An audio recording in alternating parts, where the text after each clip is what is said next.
वज़ीर-ए-आज़म शहबाज शरीफ ऐं गडियल क़ौमुनि जे secretary general Antonio Guterres Sindh ऐं बलूचिस्तान जे ॿोॾ मुतासिर इलाइक़नि जो दौरो कयो। शहबाज शरीफ ऐं एंटोनियो गुतेरेस सखर ऐं उस्ता मोहम्मद में ॿोॾ मुतासिरनि सां मुलाक़ात कई। नुक़सान ऐं इमदादी कमनि जो जाइज़ो वरितो।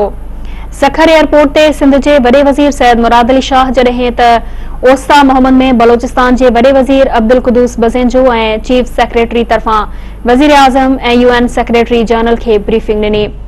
परडेही वज़ीर बिलावल भुट्टो ज़रदारी समेत काबीना जा मेंबर ऐं गडियल क़ौमुनि जा अमलदार बि गॾु हुआ। वज़ीर-ए-आज़म ऐं UN सेक्रेटरी जनरल मुतासिर इलाइक़नि जो फ़िज़ाई जाइज़ो बि वरितो।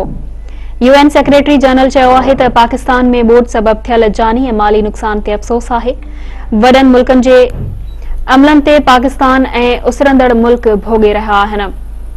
एंटोनियो गुतेरेस वधीक चयो त आलमी बिरादरी खे हिन ॾुखे वक़्त में पाकिस्तान जी मदद करणु घुर्जे। मौसमियाती तब्दीलियुनि खे मुंहुं ॾियण लाइ आलमी बिरादरी खे पंहिंजो किरदारु अदा करणो पवंदो।